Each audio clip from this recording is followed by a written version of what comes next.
અખાત્રીજને અક્ષય તૃતીયા તરીકે પણ ઓળખવામાં આવે છે. હિન્દુ સંસ્કૃતિમાં આનેરું મહત્વ રહેલું છે. આ સાથે જ પરશુરામ જયંતિ પણ હતી અને ત્યારે પરશુરામ જયંતિની વાત કરીએ તો આ દિવસે લગ્ન, જનોઈ, બાધા જેવા દરેક શુભ પ્રસંગે કોઈ મુહૂર્તની જરૂર નથી હોતી.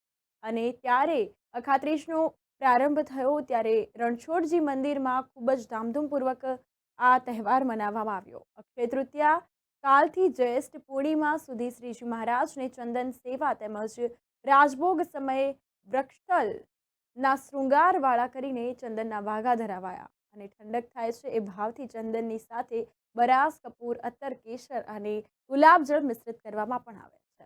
તો ચંદન સેવા થયા બાદ શ્રીહરિને વનમાળા ધરાવીને ઠંડાઈ તેમજ ગુલકંદની શીતળ ભોગ ધરાવાય છે. ત્યારબાદ રાજભોગ આરતી પણ થાય છે.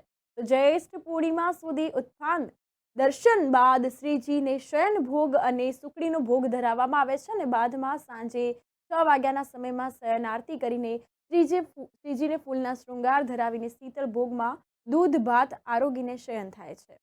આ ઉત્સવમાં કેસરી, લાલ, ચંપાઈ છાપાનો સાજ, શ્રીજીને મસ્તકે ફૂલે જોડ અને આયુધો સહિત હળવો શૃંગાર પણ થાય છે અને મોતીની જોડ તેમજ ફૂલમાળાનો શૃંગાર વિશેષ કરવામાં આવે છે.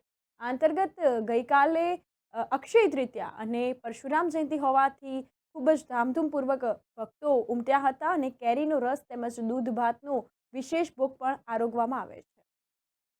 અક્ષય તૃતીયા જેને અખાત્રીજ તરીકે કહેવામાં આવે છે, ભારત વર્ષમાં સનાતન ધર્મ અને વૈષ્ણવ સંપ્રદાયમાં પણ એનું વિશેષ મહત્ત્વ છે.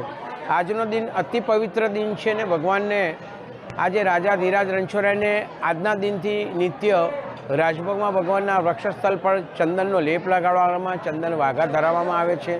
ભગવાનને વિશેષ કહીએ તો કેરીનો રસ ધરાવવામાં આવે છે અને સાંજે ભગવાનને ખડી સાકરનો દૂધભાતનો ભોગ ધરાવવામાં આવે છે. જે રાજાધિરાજ રણછોડરાયના મહિમામાં વધારો કરે છે.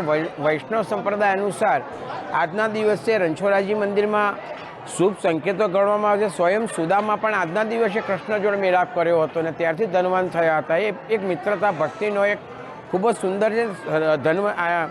અખાત્રીજનો વિશેષ મહિમા રહી ભાવિક ભક્તો ડાકોર મંદિરમાં આવી દર્શન કરે છે, આશીર્વાદ પ્રાપ્ત કરે છે. વૈશાખ મહિનામાં વિશેષ દિવસ તરીકે અખાત્રીજને ઉજવવામાં આવે છે. ડાકોર મંદિરમાં પણ વૈષ્ણવ સંપ્રદાય અનુસાર ઉજવણી કરવામાં આવે છે અને આજથી નિત્યક્રમ અનુસાર ભગવાને ગુલકંદ, ગુલાબ પાકના ભોગ, પનો, દૂધભાત, રસનો ભોગ ધરાવવામાં વિશેષ ભોગ તરીકે ધરાવવામાં આવે છે. ભક્તો એનો પ્રસાદ લઈને આનંદ અનુભવે છે, દર્શન કરીને ધન્યતા અનુભવે છે. જય રણછોડ.